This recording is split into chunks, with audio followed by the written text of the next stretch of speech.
አሁን የደረሰን ዜና ኢራን በትናንትናው ዕለት ምሽት አፓቼ የተሰኘውን የአሜሪካ ተዋጊ ሄሊኮፕተር መታመጣሏንና አሜሪካም የበቀል ምላሽ እንደምትሰጥ ፕሬዚደንት ዶናልድ ትራምፕ አስታወቁ። የአሜሪካ ባለሥልጣኖች ለፎክስ ኒውስ እንደገለጹት ኢራን የአሜሪካውን እጅግ ዘመናዊ ተዋጊ ሄሊኮፕተሮች አፓቼን ሆርሙዝ ሰርጥ ላይ የመታችው ከመሬት በተተኮሰም ጸረ አውሮፕላን አይደለም፣ በሰው አልባ ተጠቅማ ነው። ኢራን በረቀቀ የሰው አልባ ተኩስ ሄሊኮፕተሩን ቀንድባ እንደጣለችው ሁሉም የሄሊኮፕተሩ አብራሪዎችም የተረፉት ወይም ያተረፋቸው የባሕር ውስጥ ሰው አልባ መሆኑ ተገልጿል። ያለ ሰው የሚንቀሳቀስ አነስተኛ ጀልባ ማለት ነው። ትራምፕ በማኅበራዊ ገጻቸው ሲጽፉ በታላቁ ጦራችን ትናንት ምሽት እንደተነገረኝ ኢራኖች እጅግ ከተራቀቁት ሄሊኮፕተሮቻችን አንዱ የሆነውንና በሰዓቱ ሆርሙዝ ሰርጥ ላይ የቅኝት በረራ ያደርግ የነበረውን አፓቼ መትተው ጥለዋል። አብራሪዎቹ 2 ነበሩ፣ ሳይቆስሉ በሰላም ተርፈዋል ብለዋል። ይሁንና አሉ ትራምፕ ሲቀጥሉ አሜሪካ ለዚህ ጥቃት ምላሽ መስጠቷ የግድ ነው ብለዋል። ፕሬዚደንት ትራምፕ ዛሬ በሰጡት መግለጫ የሰላም ፍሬ ደጃፋችን ላይ ተንዠርግጓል፣ በሚቀጥለው 2 እና 3 ቀናት እንቆርጠዋለን ማለታቸው አይዘነጋም። አንድ ሌላ ምንጭ እንደገለጸው ሄሊኮፕተሯን ቀንድቦ የጣላት በዩክሬን ጦርነት ላይ ያስተዋወቀችውና ዝና ያተረፈው የኢራን አጥፍቶ ጠፊ ሻሂድ ሰው አልባ ነው። የኦማን የውሃ ዳርቻ ላይ ነው ሄሊኮፕተሯ የወደቀችው። ገሎ ሟቹ የኢራን ሻሂድ ሰው አልባ ዝግና ዝቅ ብሎ የሚበር ከመሆኑ የተነሳ የባላጋራን የአየር መከላከያዎች ማምለጥ ይቀነዋል ይላል ዘገባው። ከዚህ ጋር በተያያዘ የኢራን ፓርላማ አፈ ጉባኤ መሐመድ ባጋር ቋሊባፍ ዋናው ተደራዳሪ አሜሪካ ቁርጠኛነቷን እንዳትሰብር አስጠንቅቀዋል። እንደዛ ከሆነ ግን አሉ ቋሊባፍ ነገሮች ይብሳሉ፣ ይፋፋማሉ፣ የዲፕሎማሲያዊ ጥረቱም አፈር ይበላል ሲሉ አስታውቀዋል። የኢራን ዋናው ተደራዳሪ ቋሊባፍ በዛሬው ዕለት በኤክስ ገጻቸው የጻፉት እንዲህ ይላል። የዲፕሎማሲ ቋንቋ እንመርጣለን፣ ነገር ግን ሌላ ቋንቋም አቀላጥፈን እንናገራለን። ቃልሽን ስበሪ፣ እኛም በጥራት ወደምንችለው ቋንቋችን እንዞራለን ብለዋል። የቋሊባፍ መግለጫ ከዶናልድ ትራምፕ መግለጫ በደቂቃዎች ይቀድማል። ዳንኤል፣ ይሄ ሰበር ዜና ነው። በእርግጥ አፓቼ ሄሊኮፕተር ምናልባት በአሁኑ ሰዓት በዓለማችን ያለ እጅግ ዘመናዊ ተዋጊ ሄሊኮፕተር ነው። ምሽት በ24 ሰዓት ሙሉ መዋጋት የሚችል ነው። የአሜሪካ ጦር ከሚኮራባቸው የጦር ማሽኖች አንዱ ነው። ከዜናውም ሰምተ እንደሆነ በጣም እጅግ የተራቀቀ ዘመናዊ ነው የሚባለው። ነገር ግን እንደሰማነው አሜሪካ ማነች ኢራን በብዙ ሚሊዮን ዶላሮች ወጪ የሚገነባውንና የሚሸጠውን ይህንን እጅግ የተራቀቀ የአሜሪካንን የጦር መርከብ ኦማን ዳርቻ ላይ አሁን ባለው ዋጋ $50,000 እንኳ ያወጣል ተብሎ የማይታመነው በጣም በቀላል ቴክኖሎጂ የተሰራው ሻሂድ ሰው አልባ ነው። እዚህ ላይ የዶናልድ ትራምፕን ቋንቋ ብገልጽልህ አውት ኦፍ ኔሴሲቲ ነው የሚለው። ይገርማል ዳንኤል። አሜሪካ የጦር ሄሊኮፕተሯ ተመቶ ወድቋል በኢራን። ስለዚህ ምንድን ነው ያሉት? ሄሊኮፕተራችን ተመቶ መውደቁን ጦራችን ስለነገረኝ አውት ኦፍ ኔሴሲቲ ወድጄ አይደለም ግዴታ ስለሆነብኝ አጸፌታ ሰጣለሁ የሚል ነው እና ፕሬዚደንቱ በዚህ መግለጫዎችን በወታደራዊ ዛቻቸው ውስጥ እባካችሁ የተጀመረውን ድርድር እንዳታቆርጡብኝ የሚል ልመና አለው ለማለት ነው ዳንኤል። በሁለተኛ ደረጃ የቋሊባፍን መግለጫ በምትመለከትበት ጊዜ ኢራን በዚህ ጦርነት ውስጥ በራሷ ላይ ያዳበረችው በራስ መተማመን በጣም የሚገርም መሆኑን የሚገልጽ ነው። በጣም ይሄ መዘዙ ከፍተኛ ሊሆን የሚችል ነገር ቢሆንም የቋሊባፍ አገላለጽ ማሳያ ከሆነ በጣም የሚገርም ነው። ምናልባት ከፈቀድክልኝ አድማጮች ከፈቀዱልኝ አጭር ስለሆነ ልሂደው። ዳንኤል ኦኬ፣ ምንድን ነው ያሉት በኤክስ ገጻቸው ማለት ነው። እንዲህ ይላል ዳኒ we prefer the language of diplomacy but we speak other language far more fluently ይላል። በዲፕሎማሲ ቋንቋ ነው መናገር የምንመርጠው ምርጫችን ማለት ነው። ነገር ግን አንደበተ ርቱዕ የሆንበት በጣም የምንችልበት ሌላ ቋንቋዎች ግን አሉን። ከዲፕሎማሲ ቋንቋ የበለጠ አቀላጥፈን የምንናገርባቸው ሌላ ቋንቋዎች አሉ። ይገባሃል አይደለም ንግግሩ? ከዲፕሎማሲ ይልቅ ጦር ሜዳው ይቀናናል። ጦርነቱን እንችለዋለን። ወይም በአንድ ወቅት አንድ ባለስልጣን የሀገር ቤት ባለስልጣን ጦርነትን እንሰራዋለን ብለው ያውቃሉ። እንደዚህ አይነት ንግግር ነው እዚህ ላይ ያየኸው። ከዛ ምን ይላሉ? ብሬክ ዩር ኮሚትመንትስ አሜሪካንን ነው።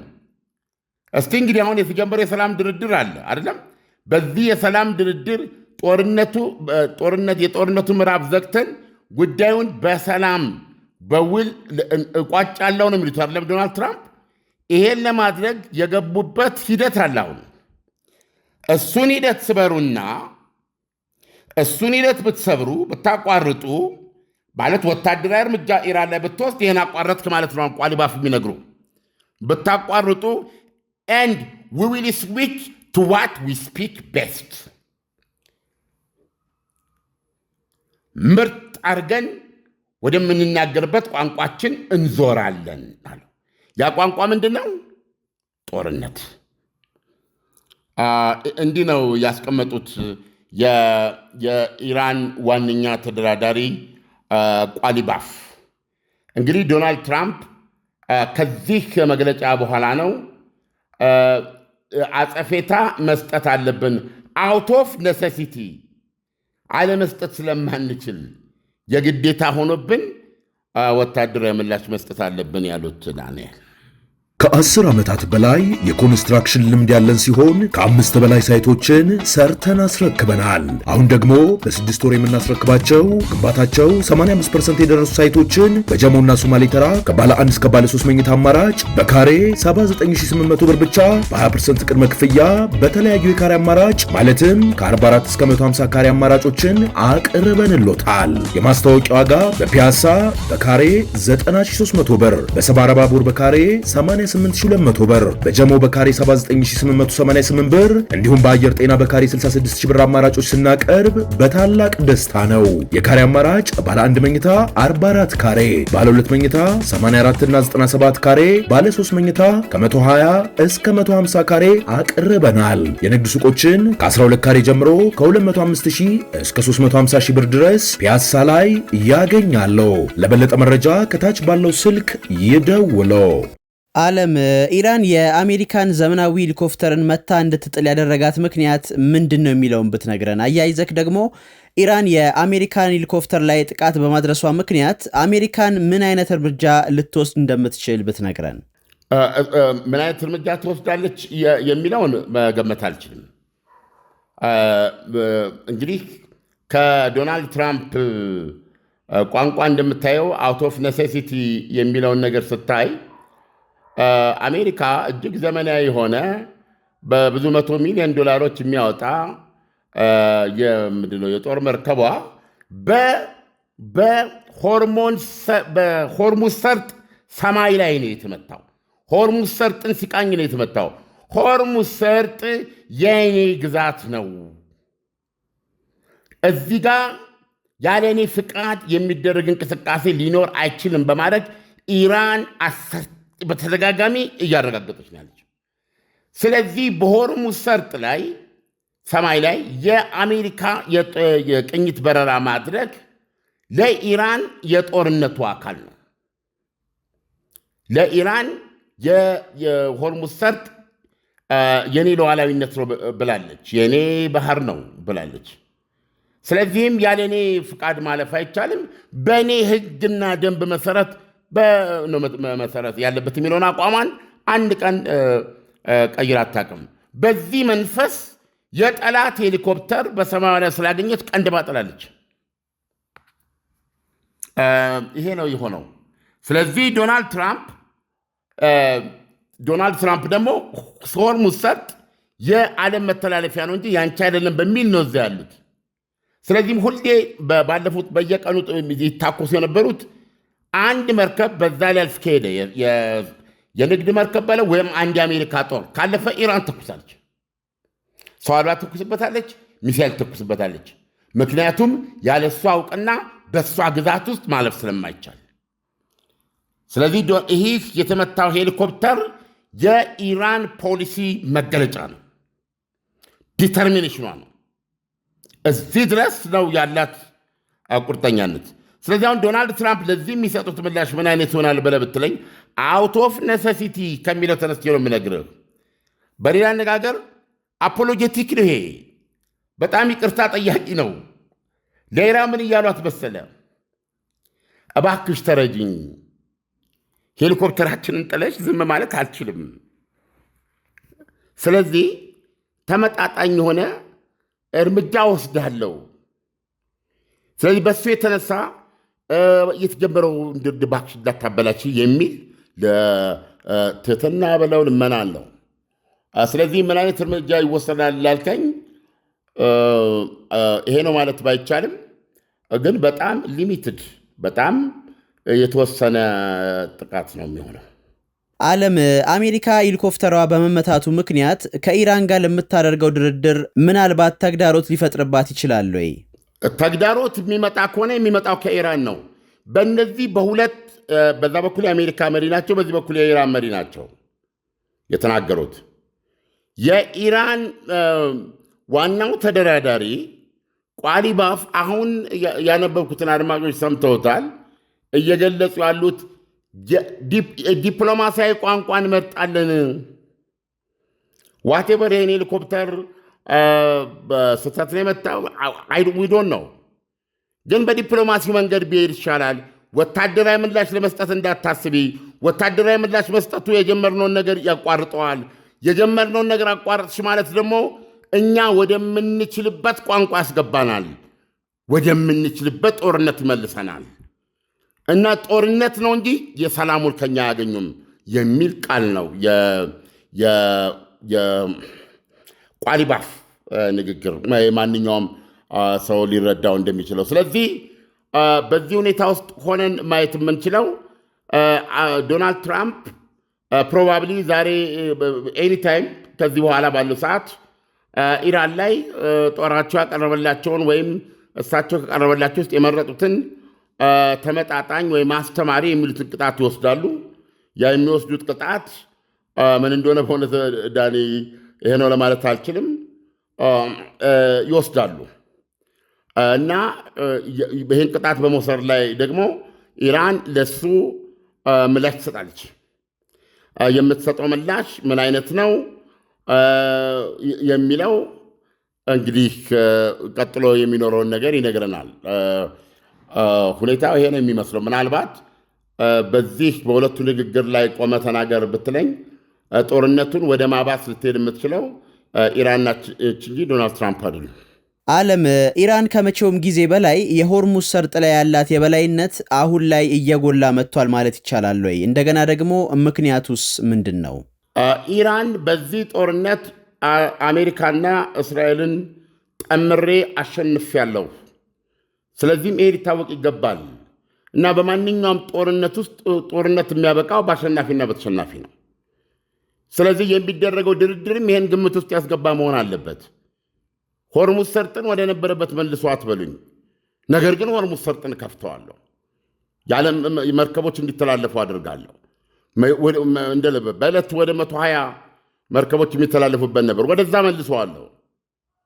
እሱ ችግር የለብኝም። የምመልሰው ግን በእኔ ሉዓላዊነት ስር ነው።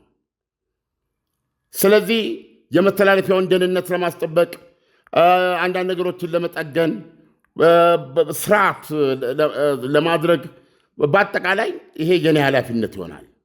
ከዚህም ጋር ተመኖች አሉኝ። እነዛ ተመኖቼ ከ1.5 ሚሊዮን እስከ $2 ሚሊዮን በመርከብ ይከፈላል የሚል ነው። ወደፊት የምታስተዋውቀው ነው። የአሰራሩ አካል ሆኖ ይቀጥላል። ዓለም የሚፈልገውን ነዳጅና ጋዝ ያገኛል። ሰርጡ እንደገና ይከፈታል። ሰርጡ ግን የኢራን ሰርጥ ነው እንጂ ከጦርነቱ በፊት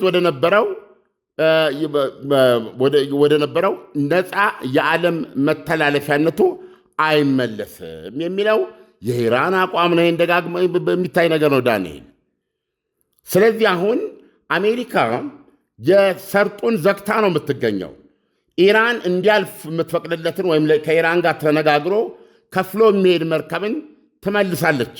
አሜሪካ ቻሌንጅ እያደረገች ነው። የኢራንን ሉዓላዊነት በሆርሙዝ ሰርጥ ላይ ያላትን ሉዓላዊነት አሜሪካ እየተገዳደረች ነው ያለችው። ስለዚህ ኢራን ደግሞ ያላትን ሉዓላዊነት ለማረጋገጥ እየተዋጋች ነው ያለችው። አፓቼ ሄሊኮፕተሩን መታመጣሏ ሰኞ ምሽት የዚህ ፍልሚያዋ አካል ነው ማለት ነው። እና ኢራን ባለፈው እሁድ እስራኤል ላይ ተኩሳለች። ሚሳኤል እስራኤል ላይ የተኮስኩት ብላለች። ከዚህ በኋላ በተጋትሮ ተራዳ ኃይሎች ላይ እየተኮሽ የምትኖርበት ሁኔታ የለም። ሄዝቦላን ሊባኖስ ውስጥ ገብተሽ መምታታችን ሄዝቦላ ላይ ብትተኩሽ ሄዝቦላ ቢተኩስባት በሚሳኤል ነው ማደባይሽ፣ ልክሽን ወቂ የሚል ምንድነው የሚባለው ሚሊተሪ ዶክትሪን አዲስ ኢኩዌዥን ነው እያስተዋወቁ ያሉት ብላለች ኢራን። ስለዚህ አሁን ኢራን ያላት ሰልፍ በራሷ ላይ ያላት እምነት የራሷን ሚሊተሪ ፓወር የምታይበት መንገድ በመካከለኛው ምስራቅ ውስጥ በኩር ኃይል እንደሆነች አድርጋ ነው። ኖት እስራኤልን በዲሲፕሊን ነው ማስይዝሽ፣ ልክሽን ነው ማሳወቅሽ ነው ያለችው። ስለዚህ አሁንም ለአሜሪካ አፈጉባኤ የሰጡት ምላሽ እንደሰማኸው እኛ የዲፕሎማሲ ቋንቋን እንመርጣለን፣ ቃልሽን ከሰበርሽ ግን የጀመርሽውን እንትን ካልሽ ግን ይሄን እርምጃ ከወሰድሽ አሜሪካንን በጣም ይበልጥ ወደምንችልበት አንደበተ ርቱዕ ወደሆነበት ቋንቋ እንመለሳለን፣ በጦርነት በጣም ይስማማናል ማለታቸው ነው። ኢራን ጦርነት ብቻውን አይካሄድም። ለምሳሌ ታይሚንግ አለ። ኢራን ዶናልድ ትራምፕ በእሷ ላይ ይህን ጦርነት በመቀጠል አሸናፊነትን ለመቀዳጀት የሚያስችለው ቁርጠኛነት እንደሌላቸው ግንዛቤ ወስዳለች ብዬ ነው የማስበው። ከመሬት ተነስተው አይደለም የሚናገሩት። ሁለተኛም ይሄ ሚሊተሪስቲክ የሆነ ንግግራቸው ዶናልድ ትራምፕን እንደሚያስጨንቃቸው ታውቃለች ኢራን። ወይም ሁለት ግልጽ ምክንያቶች ሊጠቀሱ ይችላሉ። አንደኛ የአሜሪካ ነዳጅ በጋሎን እጥፍ ምናምን ሆኗል። በተጨማሪም የዚህ የህዳሩ ምርጫ ሪፐብሊካኖች ተበሉ እና እነዚህ ሁኔታዎች ፕሬዚደንቱን የፈላ ዘይላ ያቆመዋቸዋል የሚል ትንተና አለ። ያም ሆኖ ግን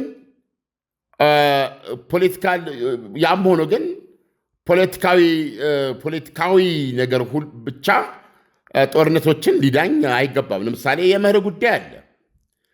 ከዚህ ከህዳሩ ምርጫና አሁን ካለው ኢኮኖሚያዊ ጫና ባሻገር ሊታዩ የሚገቡ ነጥቦች አሉ።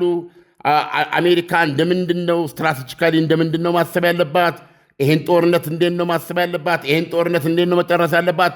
ብዙ ምክሮች አሉ፣ ብዙ ንግግሮች አሉ፣ ብዙ ነገሮች አሉ። ነገር ግን ፕሬዚደንቱ ይዘውት ወደ ቤተ ዋይት ሃውስ የመጡት ማጋ የተባለው ንቅናቄ አይሶሌሽኒስት እንቅስቃሴ የአሜሪካንን ወደ እስራኤል መዝመት አይደግፍም። ስለዚህ ዶናልድ ትራምፕ የህዝብም የፓርቲም ድጋፍ ያጡበት ሁኔታ ስለሆነ ጦርነቱን አይፈልጉትም የሚል መረዳት ላይ ናት ኢራን። ስለዚህ አሁን ቋሊባፍ አሁን የተናገሩት ብዙዎቻችን እንደምናስበው ተራ ጉራ ላይሆን ይችላል። እያንዳንዷ ቃል የዶናልድ ትራምፕ ስነ ልቦና ውስጥ ማስጠነቅ የምትችል መሆኗን ተገንዝበው በጥንቃቄ የተጻፈች ነገር ነች። አሜሪካ ምላሽ መስጠቷ ኢሚነንት ነው፣ የማይቀር ሊሆን ይችላል። ነገር ግን አልኩባ የሚባል ነገር የለም። አደረግኩ ለማለት ያክል እንዲሆን ለማድረግ ነው። ገብተዋል። ይህ ጫና ኢቨን አሜሪካ ልታስብ የምትችለውን ሪስፖንስ በመጠን በስፋት በይዘት ለመገደብ ነው እና ቋሊባፍ ያለ ምክንያት አይደለም ይህንን ያወጡት እና በዶናልድ ትራምፕ ፖለቲካዊ አስተሳሰብ ስነ ልቦና ውስጥ ሁሉ የራሱ ፋይዳ ያላቸው ቃላቶች ናቸው እነዚህ። የዲፕሎማሲ ቋንቋ እንመርጣለን፣ ነገር ግን በጣም የተሻለ ቋንቋ የምንናገረው ሌሎች የተሻሉ ቋንቋዎችን እናገራለን፣ ጦርነቱ ይሻለናል የሚል ነገር ነው። አይተ እንደሆነ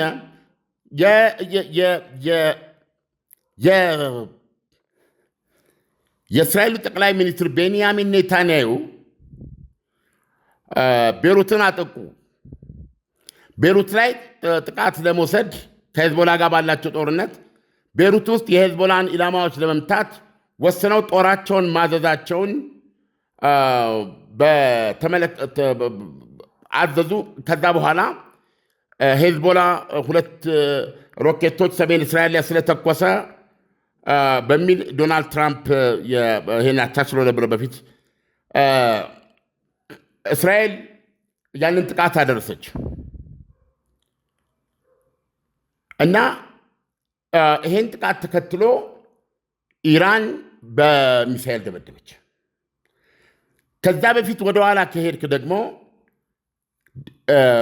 ኢራን የሊባኖሱ ጦርነት ስላላቆመ የእስራኤል ጥቃት ስለቀጠለ የሰላም ድርድሩን አልሳትፍም ለተወሰነ ጊዜ ይሄ ብላ ስለወጣች ዶናልድ ትራምፕ በቀጥታ በይፋ አንተ ቀውስ፣ የእስራኤል ጠቅላይ ሚኒስትር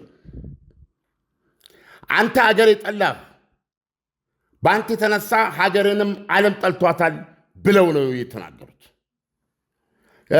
በአደባባይ የገለጹት ምንድነው? እኔ ያልኩትን ነው የሚያደርገው የሚል ንግግር ነው ያደረጉት። ስለዚህ በዚህ ውስጥ ሁሉ ኢራኖች አንድ ነገር ይረዳሉ። አንደኛ የሁለቱ ሀገሮች ቀደም ሲል አሁን በዋዜ አንድ ላይ ጭነናል።